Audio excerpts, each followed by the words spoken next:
Welcome everybody to the GTU project. My name is Joaquin Marias and I am the project geologist from Dolly Varden Silver Corp. As you can see, the company is listed in different stocks. That's why I need to show you this statement. The company has a very strong leadership with Sean Kunkun as the CEO of the company, Robert Van Egmond as the Vice President of Exploration, and Ann Fair as the CFO of the company. In this presentation, you will find a personal introduction of myself, and then because it's intended more for educational purposes, you will find about the history of the project and the project itself, and I will also talk about the geology and the mineralization, some examples of the mineralization, and some considerations to have in mind. As I said, my name is Joaquin Marias. I'm coming from Mendoza, Argentina, and I am an exploration geologist and an entrepreneur with more than 12 years of experience, including oil and gas and managing positions. I have specialized myself in remote areas and in different styles of mineral deposits, from battery minerals to base and precious metals. And I think that one of the best things of my career has been to meet great people on the way and to work in beautiful places.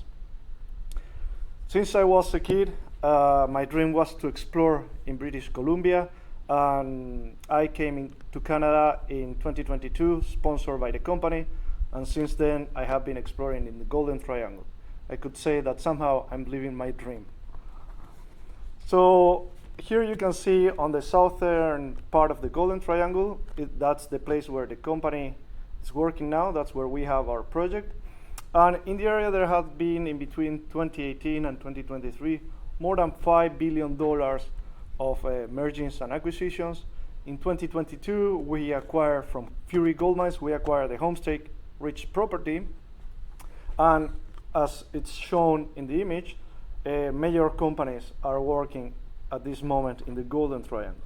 So our project is located on the headwaters of the Kitsault River. The camp is located at 25 kilometers at the south of the project. And the infrastructure in the area is very good, including a nearby power grid and deep water port that is located in Stuart, and roads that lead to the project too. So since the late 1800s, there had been many explorers and prospectors coming to the area. That's how the Dolly Varden mine, the Torbrit mine, the Wolf mine, and the North Star mine went into production. The Dolly Varden mine was discovered in 1909, and it was amongst the richest silver mine in the British Empire. It produced an average of 1,100 grams per ton of silver in between 1919 and 1921. So the ore was shipped or transported to the ocean by rail, and from there with a barge towards Antioch to be processed. The Torbrit mine produced 18 million ounces of silver in between 1949 and 1959, and an average grade of 500 grams per ton of silver and 0.5% of lead. The ore was processed at an on-site plant. So after a century or more than a century of history, this is how the project was looking like. On the right, you can see the Dolly Varden property, and on the left, the Homestake Ridge property. So the new management, led by Sean Kunkun, envisioned the merge of both projects into one, and that's how in 2022, the Kitsault Valley Project was born after we acquired it from Fury Gold Mines. This allowed us to put in only one land package all the deposits from Homestake Ridge and Dolly Varden together. So since then, the company has taken a strategic approach, and this is to de-risk the project through the conversion of inferred mineral resources into indicated mineral resources, to make it grow through the addition of inferred resources and the delineation of mineralized targets, and to achieve discovery through the definition and the testing of known and new targets within the mineral trends and in other zones of the Kitsault project area. In the last two seasons, the 2022 and the 2023 season, we have been doing lots of in-house drill planning and modeling. We process and analyze lots of the historical geochemical and geophysical information that we have, and we also went to the field. We did a lot of field mapping, a lot of surface exploration of known and new targets, and in between both seasons combined, we drilled more than 85,000 meters for resource expansion, upgrade, and exploration. There are some great results, and this is showing somehow the potential that the Golden Triangle has, not only for this project, but for the other projects too. You can see in the golden box in the screen, these huge grades of gold of over 1,100 grams per ton in an intercept of almost half meter. But in general, this is for Homestake, the Homestake deposit. In general, the grades and the intervals, the intercepts that we are having are very, very encouraging. The same is happening for Wolf, the Wolf vein. It's a vein that has an average grade of 300 to 400 grams per ton of silver with width of 25 meters to 30 meters. And again, in the golden box, you can see some amazing grades like this one that it's in an interval of 35 centimeters and has almost 24 kilograms of silver per ton. During this season 2023, we have also had spectacular intervals, spectacular intersections, and we are still processing information and releasing news into the market. So I would say that somehow to conclude the history of the project, nowadays the company and the project itself has 64 million ounces of silver, almost 1 million ounces of gold, in between inferred and indicated resources combined for both properties, Dolly Varden and Homestake. So after that, it's time to speak about the geology. So once we acquire the Homestake Ridge property, we left open a 15-kilometer mineralized trend over Hazelton rocks. And we also noticed that there was some periodicity in between the deposits of around a kilometer or a kilometer and a half. And this is all over this trend of mineralized rocks, as I said, over the Hazelton group. After so many years of exploration in the area and the different companies that have been working there, obviously the data package is very big, and that's how we have been able to access and to process geochemical information, geophysical information, structural drilling information, and so on. And this is just evidencing how much is the potential of the property. So if you are looking at the GTU series, I would suggest you to check out the one from Jeff Kaiba, where he speaks about the red line, and here I will mention something about that. So our project is located in the sticking terrain.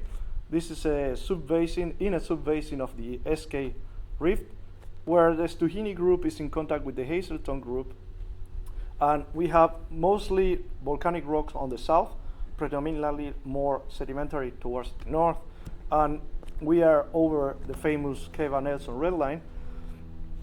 And this line, it's actually showing that a contact in between the Stuhini rocks and the Hazelton group rocks. And it's stated that most of the important deposits are located very close to this red line.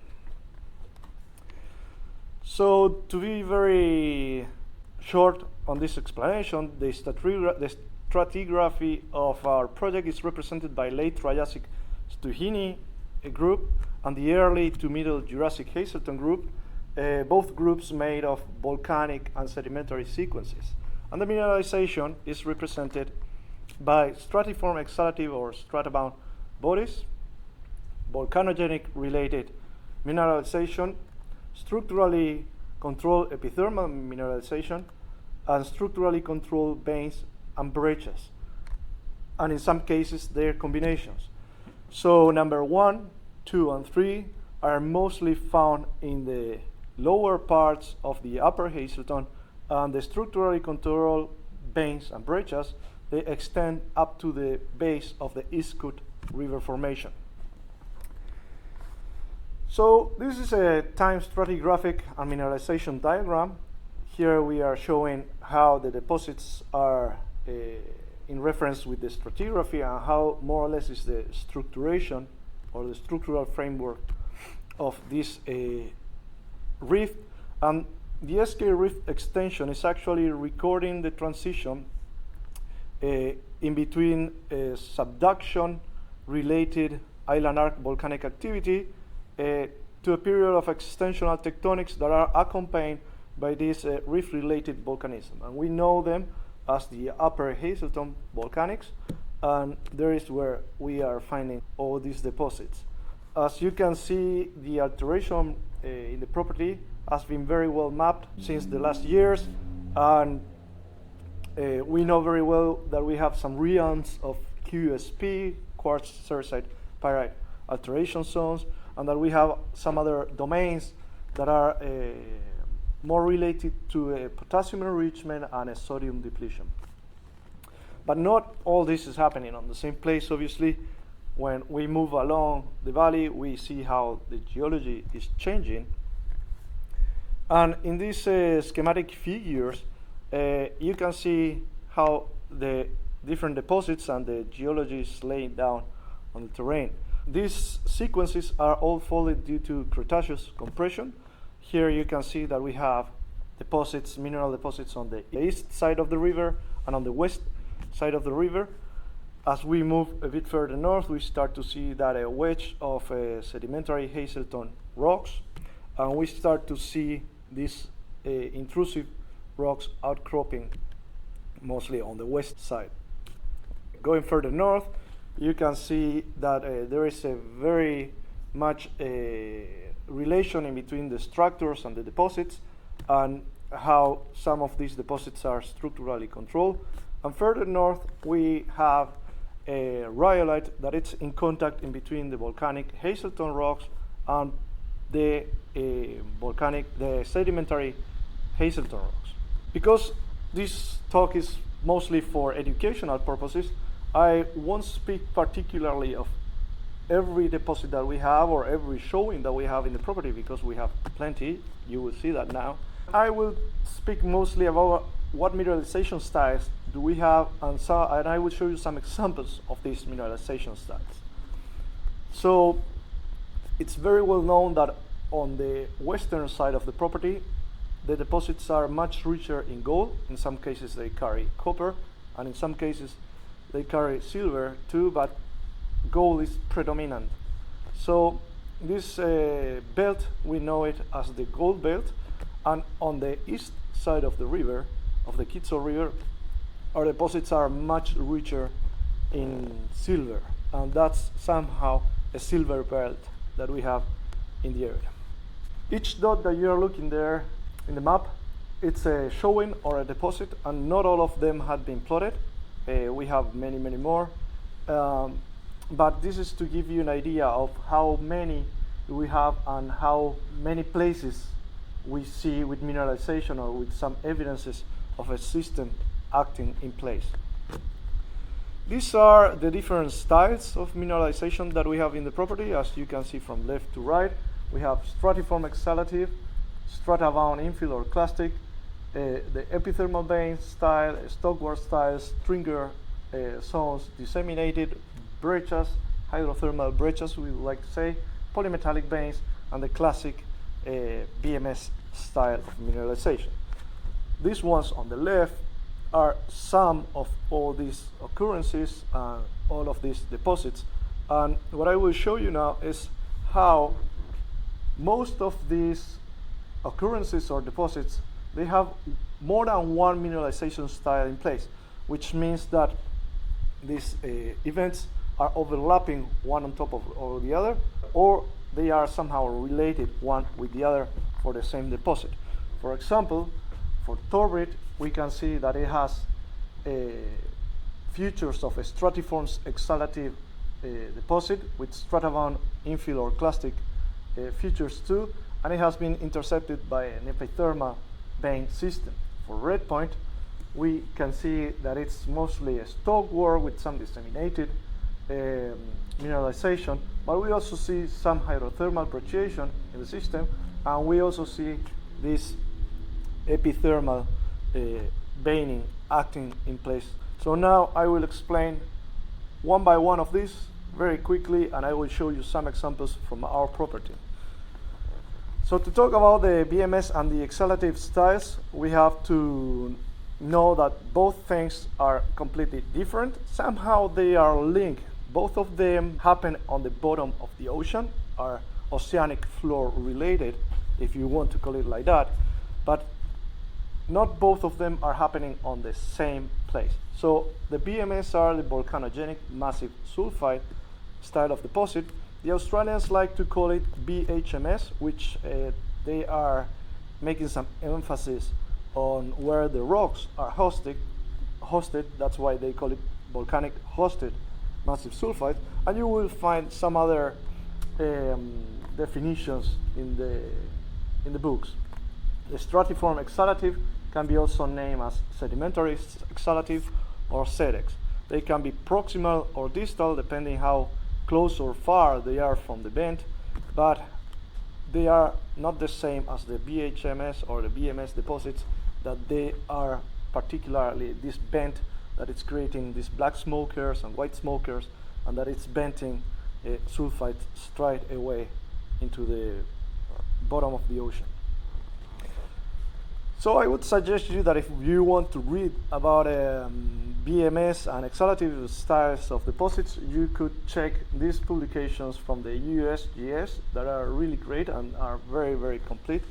You can find them in the webpage from the USGS, and they are just public access there. These are some of the examples from the exhalative styles that we have in our property. You can see on the left the sample that has been cut from the outcrop. That's the Trout salt deposit. And this one is showing laminated to thin bedded chert, carbonate and minor barite with very fine layers of pyrite, sphalerite and galena with minor mud, silt and ash. Another example that we have in our property is Torbrit, where we have these kind of layers that you can see as well, with the crystals of barite growing in.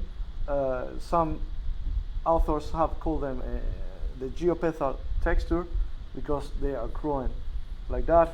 You can see on the core box on the right how we have these banded textures, and on the right, on the same drilling, we have these geopetal textures of barite crystals growing in with a lot of jasper in it, and the system has been intercepted by a cruciform quartz carbonate veining. This is another example of Torbrit. These pictures are from the underground of Torbrit. Remember that it was a historical mine, and here mineralization has been somehow disrupted by slumping, or it's related to slumping. On the left, you can see that there was a very dynamic environment related to collapse and massive flows. And on the right, there is epithermal brecciation and collapse breccias. Well, again, it's a mixture of mineralization styles in one deposit. Talking about a true BMS deposit, we have to go further north into our property, where we find the North Dome target. And we see these flow banded rhyolites in contact with these laminated mudstones. And as you can see on the picture on the left, the rhyolite is showing perfectly how banded it is. On the right, I'm showing the model from the SK Creek project. I took this from the NI 43101 technical report from the company. So you will see some naming there that has nothing related to us, but it's a good model to see how this rhyolite is deposited, and after that you see how the mudstones are covering it, how the structures that are affecting the rhyolite then become the path for the fluids to come up and form all these black smokers, white smokers that we have on the bottom of the ocean, and later on how this progress into this cap of basaltic flows, basaltic pillow flows. What we see in our project is this And you can see perfectly how the dome, super silicified, and as I'm showing you on the picture on the right, it's all cross-cutted by these stringers that carry pyrite and obviously some very acid fluids with it. Some other examples from a true VMS deposit are these pictures that I'm showing you here. This is from the Vanguard copper target. And here you can see some textures that resemble very much to a true VMS style of deposit. Obviously very rich in copper, and we see some amount of barite also associated with this kind of samples. Now coming to another completely style of mineralization, we have low sulfidation epithermal, and you will find in the literature the terms low sulfidation epithermal, adularia sericite, or hot spring. Maybe too old to find it now, but these deposits are formed in between 0 to 1,000 meters depth in a range of temperatures in between 170 to 250 degrees, and always in that window in between 0 to 320 Celsius degrees. Mostly with neutral pH, and the deposits are in most cases rich in silver, gold, and they can contain some lead, zinc, and copper. You will find barite, adularia, sericite, chalcedonic calcite, and many others related to these deposits. But there's something that you as an explorer, you have to know that it's crucial for your task in the field, and it's to identify the different textures related with these systems. We have the banded, drassy, coliform, lattice, crustiform, and breccia textures, just to mention some of them. So if you want to read more about this style of mineralization, I would suggest you to look on the 1987 paper from Jeffrey Hennequist, and that's probably the first time that the term low sulfidation and high sulfidation was published in a paper. It's a very, very interesting thing to read. The other one that it's very old, but it was the spark for plenty of new ideas, is the paper from Buchanan from 1981. And it's talking a lot about low sulfidation systems. Corbett and Leach, it's an excellent source of information, 1998. And here you can see in the graphic that they have how many deposits are related to one or the other system, how many kinds, and it's a really good paper to read and to get a very clear idea of this style. Examples from our property are the ones that you are looking now at the screen. On the left we have Corp from Homestake, where you can see this cruciform, coliform, banded textures with chalcedony and lesser crystalline quartz. The one on the right is from the Climax target. There you can see as well this coliform and banding, and you can see when you get really close to it this fine pyrite and galena and minor sphalerite with some sulfur salts that are forming these great bands that are rimming the quartz. These pools are very important, so if you have them in your property, pay attention to them, because sometimes they are bringing native elements, like the one that I'm showing you there on the circle. That's the native silver coming with these epithermal pulses in Homestake. If you are in the field, things can be a bit more tricky, but not always. These examples are from Wolf. Here you can see that the Wolf vein it's showing these typical textures from a low epithermal with these drassy crystals growing on opposite sides, and on the right that sample is showing some incipient banding textures, but the typical mineralization and silica and all these characteristics that you would find in a low sulfidation epithermal deposit. We also have some polymetallic veins, as you can see on the sample on the right. These samples are from our target that is called Surprise. So the sample on the left, it's showing mostly white sphalerite, which means that it's depleted in iron with some other minerals. The one in the center has this fine grain galena with some other sulfides, pyrite in that case, And on the right, we have again barite and some base metals associated in these veins. Another topic that it's a whole different world, and for that we will need another video. It's the breccias, the mineralized breccias. So here you can see a great example of a breccia where the rock was cracked by these hydraulic pressures and the fluids were coming in. This is a siliceous and carbonate fluid coming in, and you can see perfectly how that fluid had some particular characteristics, and that fluid was affecting the rock that was previously there and formed the breccia, right? You can see how the smaller clasts are completely black, and how the biggest clast or the bigger clast, they just have a rim of this black alteration, but inside they still in their original form. Obviously the rock had a prior alteration, mostly chloritic, as you can see here. So in this other world of breccias, I would suggest you again to get into Greg Corbett's webpage. He has a lot of public information. It's a great source of information. If you also want to read a bit more about morphology and the mechanisms of the formation of breccias, I would suggest you to read the Michael Jebrach paper, which is really good too. The examples that I'm showing you here from left to right, the three examples are from Homestake. So you can see that on the first one on the left, we have this very rounded clast, and the mineralization is related to chlorite, to silica and carbonates, and to chalcopyrite. The one on the middle, the clasts are not that much rounded, they are more angular. The amount of sulfides on these silica and carbonate fluids are not present there.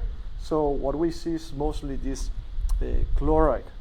And the one on the far right, it's probably this hydraulic brecciation process that it's starting to happen, and you can see how the rock is starting to break in parts and how the fluids are starting to come in with that pools of chloride, carbonate, silica, and some sulfides, like in that case that it's chalcopyrite.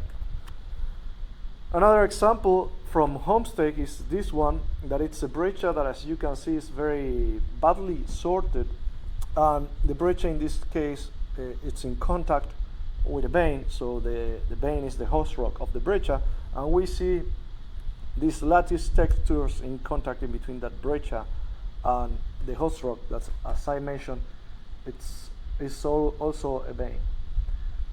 Lots of sulfides in between the clasts. Most of the matrix here is made of sulfides. Another example of breccias, these ones are from Red Point, where you can see the very unsorted nature of these breccias, but at the time you also see how there is a replacement of some clasts by pyrite and some other processes that are related to these breccias.